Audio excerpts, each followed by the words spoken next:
전 세계 주식시장을 한 입에 집어삼킨 엔비디아를 보며 왜 우리나라는 저런 기업이 없을까 한탄해 보신 적 있으신가요? 그런데 2025년 12월 오늘 우리가 맞이한 아침은 어제와 완전히 달라졌습니다. 지난주 정부가 대한민국 경제의 판을 뒤흔들 연속 폭탄을 던졌습니다. 12월 11일 대기업 규제 완화에 이어 12월 19일에는 무려 150조 원을 AI 반도체 등 첨단 산업에 투입하겠다고 발표했습니다. 그 중심에 K-엔비디아 육성도 포함되어 있습니다. 심지어 대기업들의 투자 발목을 잡던 규제의 빗장까지 전향적으로 열었습니다. 지금 시장은 둘로 갈라졌습니다. 국가가 대놓고 밀어줄 때 올라타야 한다는 뜨거운 열광과 과거 정책 펀드들이 보여준 사례를 반추하며 이번에는 실효성을 거둘 수 있을지 신중하게 지켜봐야 한다는 목소리도 높습니다. 이건 우리 생에 다시 없을 거대한 파도일까요? 아니면 우리를 기다리는 정교한 함정일까요?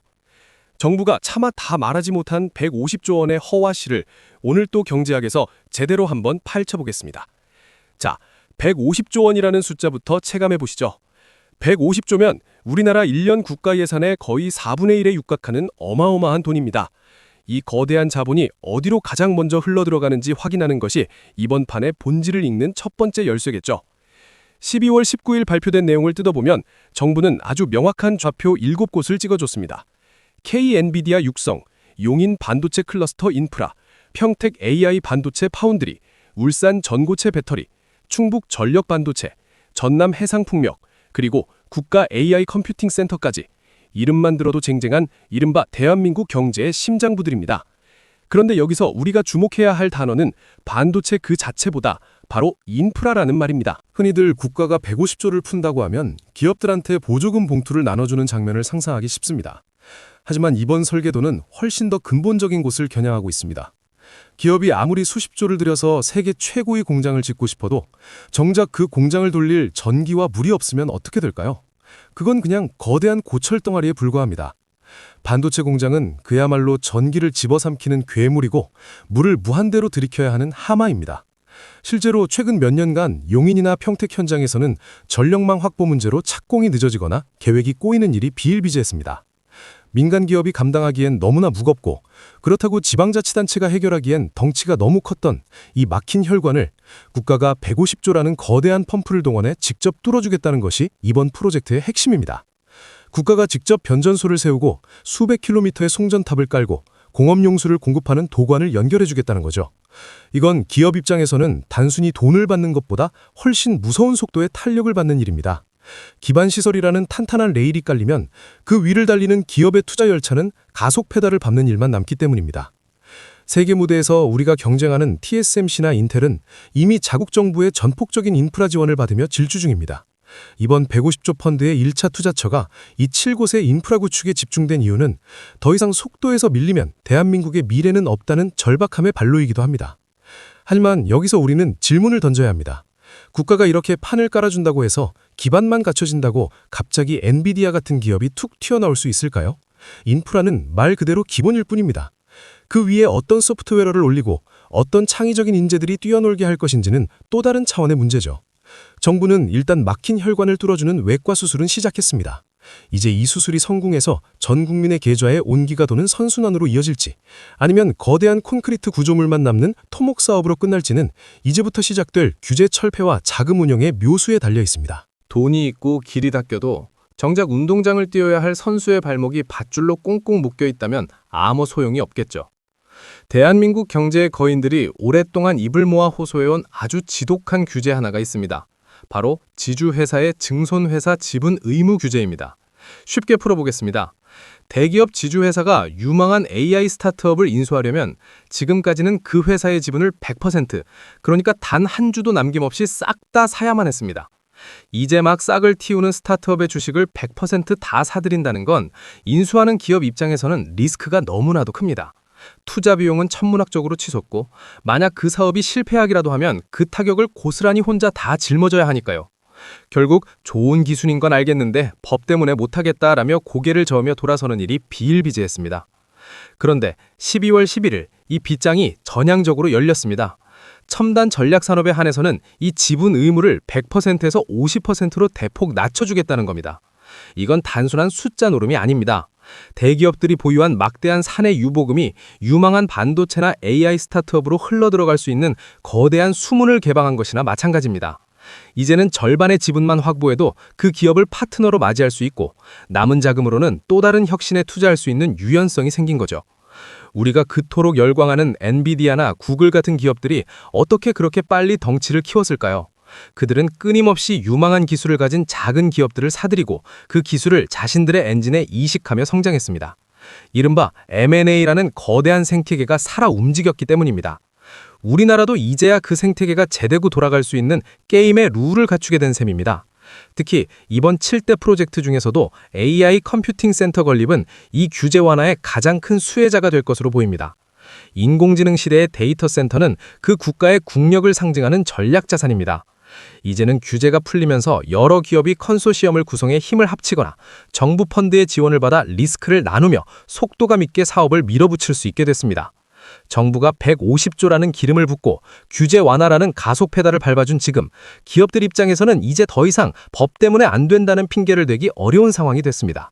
아니, 어쩌면 지금이 대한민국이 추격자에서 선도자로 올라설 수 있는 마지막 골든타임일지도 모릅니다. 판은 깔렸고 빗장은 풀렸습니다. 이제 공은 민간 기업의 실행력과 창의성으로 넘어온 거죠. 하지만 여러분, 장밋빛 전망에만 취해 있기엔 우리 마음 한구석에 어딘가 찜찜합니다. 세상에 공짜 점심은 없다는 격언처럼 이 150조라는 어마어마한 돈의 뒤편에는 우리가 반드시 마주해야 할 차갑고 무거운 그림자가 숨어 있습니다. 바로 이 막대한 자금을 도대체 어디서 가져오느냐, 그리고 그 청구서가 결국 누구에게 날아오느냐는 본질적인 문제입니다. 솔직해져 봅시다. 150조 원이라는 이 어마어마한 돈 도대체 어디서 나오는 걸까요? 이번 발표문의 구석진 곳을 자세히 들여다보면 아주 묵직한 단어 하나가 눈에 띕니다. 바로 정부 보증입니다. 전체 150조 원 중 무려 절반에 가까운 75조 원을 정부 보증기금체 등을 통해 조달하겠다는 겁니다. 자, 여기서부터 우리는 정신을 바짝 차려야 합니다. 정부가 75조 원어치의 채권을 시장에 내놓는다는 건 쉽게 말해 시장에 돌아다니는 돈을 정부가 거대한 진공청소기처럼 빨아들이겠다는 뜻입니다. 시장에 물건이 귀해지면 가격이 오르듯 돈도 마찬가지입니다. 정부가 막대한 자금을 빌려가기 시작하면 시중금리가 꿈틀대기 시작합니다. 국채금리가 오르면 은행 대출금리도 따라 오르고 결국 기업들이 돈을 빌려 투자하기는 더 힘들어지는 역설적인 상황이 벌어질 수 있습니다. 국가가 경제를 살리겠다고 돈을 푸는데 정작 그 돈을 마련하는 과정에서 민간의 발목을 잡게 되는 셈이죠. 더 무서운 건 이 돈이 향하는 효율성의 문제입니다. 여러분, 과거에 우리가 봐왔던 수많은 관제 펀드들을 기억하시나요? 정권이 바뀔 때마다 화려한 이름표를 달고 등장했던 수조 원대의 정책 펀드들 말입니다. 안타깝게도 상당수가 시장의 냉정한 선택이 아니라 정치적 배분에 따라 운영되다가 결국 수익률은 처참하게 무너지고 세금만 축낸 사례가 너무나 많습니다. 공무원의 서류 가방 안에서 결정되는 투자가 피 같은 자기 돈을 걸고 싸우는 시장의 야수들을 이길 수 있을까요?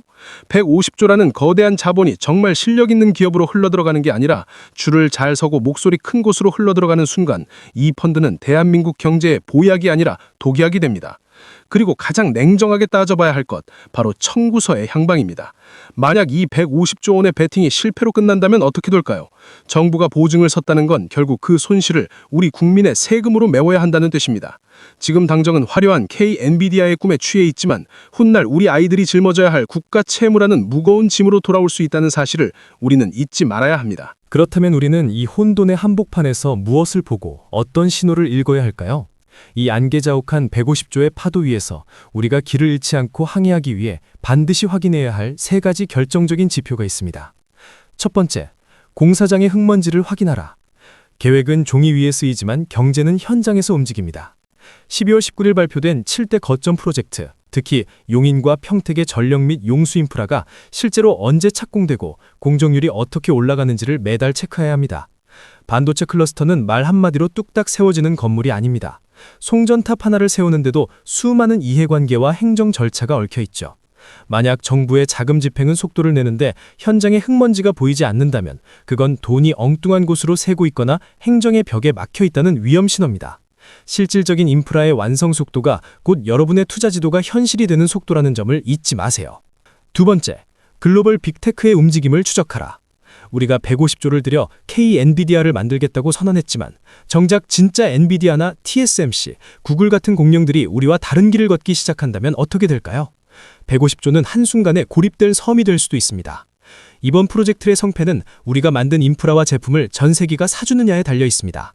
글로벌 AI 여팡의 흐름, 그리고 특히 미중 갈등 사이에서 우리 반도체 생태계가 어떤 포지션을 취하는지를 집요하게 관찰하십시오. 국가가 아무리 거대한 엔진을 만들어도 그 엔진을 돌릴 연료인 글로벌 수요가 끊기면 엔진은 결국 멈춰서고 맙니다. 마지막으로 세 번째, 민간 자본의 눈치를 살펴라입니다. 정부가 투입하는 150조는 어디까지나 마중물입니다. 진짜 불꽃을 일으키는 건 그 뒤를 따라 들어오는 민간 기업들과 투자은행들의 자금입니다. 은행이나 자산운용사처럼 돈 냄새를 맡는데 귀신 같은 전문가들이 자신의 돈을 이 7대 프로젝트에 얹기 시작한다면 그때는 비로소 이 파도가 진짜라는 확신을 가져도 좋습니다. 하지만 정부만 혈혈단신으로 돈을 쏟아붓고 있고 정작 민간 자본은 뒷짐을 지고 관망만 하고 있다면 그건 시장이 이 계획의 수익성에 의문을 품고 있다는 강력한 경고입니다. 똑똑한 돈들이 어디로 흐르는지 정부의 발표 이후 민간 투자가 실제로 얼마나 매칭되는지를 반드시 확인해야 합니다. 한 번 더 깊게 생각해 볼까요? 이 150조라는 거대한 흐름을 제대로 이해하고 싶다면 단순히 대표 기업 몇 곳만 볼 것이 아닙니다. 이 돈이 흘러가는 길목을 봐야 합니다.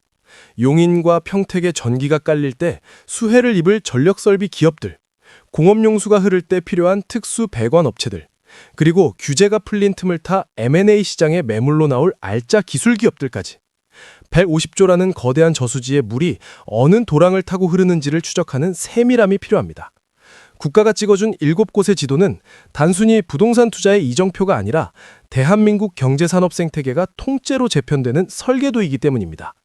여러분, 경제에는 절대적인 정답이 없습니다. 하지만 판단 근거는 분명히 존재합니다. 오늘 우리가 함께 파헤쳐본 150조의 설계도는 대한민국 경제가 던진 가장 과감하고도 위험한 승부수입니다. 누군가에게는 생에 다시 없을 거대한 기회의 문이 열리는 순간이겠지만 준비되지 않은 누군가에게는 거품이 꺼진 뒤에 차가운 청구서만 남는 허망한 꿈이 될 수도 있습니다. 결국 이 거대한 파도 위에서 서핑을 즐길지 아니면 파도에 휩쓸릴지는 지금 이 순간 여러분이 어떤 질문을 던지고 어떤 지표를 확인하느냐에 달려 있습니다. 어떤 이들은 말합니다. 국가가 하는 일인데 망하겠어? 라고요. 하지만 우리는 이미 역사를 통해 배웠습니다. 이제는 국가가 깔아준 판 위에서 민간의 창의성이 얼마나 불꽃을 피우느냐, 그리고 그 과정이 얼마나 투명하고 효율적인가가 성패를 가릅니다. 150조라는 숫자에 매몰되지 마십시오. 그 숫자가 만들어낼 가치에 집중하십시오. 정부는 판을 깔았습니다. 그리고 그 판 위에서 걸어지는 게임의 룰을 우리는 오늘 함께 살펴봤습니다. 이제 선택의 시간입니다. 국가의 의지를 믿고 이 거대한 흐름에 몸을 실을 것인가, 아니면 냉정하게 시장의 경고를 새기며 한 발 물러나 기회를 엿볼 것인가. 여러분의 분석과 해안이 그 어느 때보다 절실한 시점입니다. 자, 여러분의 생각은 어떠신가요? 150조의 투입이 우리를 진정한 K-엔비디아의 시대로 데려다 줄 거라 믿으시나요? 아니면 여전히 해결되지 않은 부채와 효율성의 문제가 우리 발목을 잡을 거라 보시나요? 정답은 누구도 알 수 없지만 오늘 우리가 나눈 이 고민이 여러분의 소중한 자산을 지키고 미래를 설계하는 데 작은 밑거름이 되었기를 바랍니다. 오늘 또 경제학은 앞으로도 이 150조의 돈줄이 어디로 향하는지 그 현장에서 들려오는 생생한 소식들과 숨겨진 이면을 놓치지 않고 여러분께 전달하겠습니다. 오늘의 분석이 유익하셨다면 주변의 소중한 분들과 공유해주세요. 여러분의 지적인 성장이 곧 대한민국 경제의 체력이 됩니다. 오늘의 긴급 분석은 여기서 마치겠습니다. 대한민국 경제의 새로운 도전이 과연 찬란한 결실로 맺어질지 우리 모두 두 눈 크게 뜨고 지켜봅시다. 오늘도 시청해주셔서 감사합니다.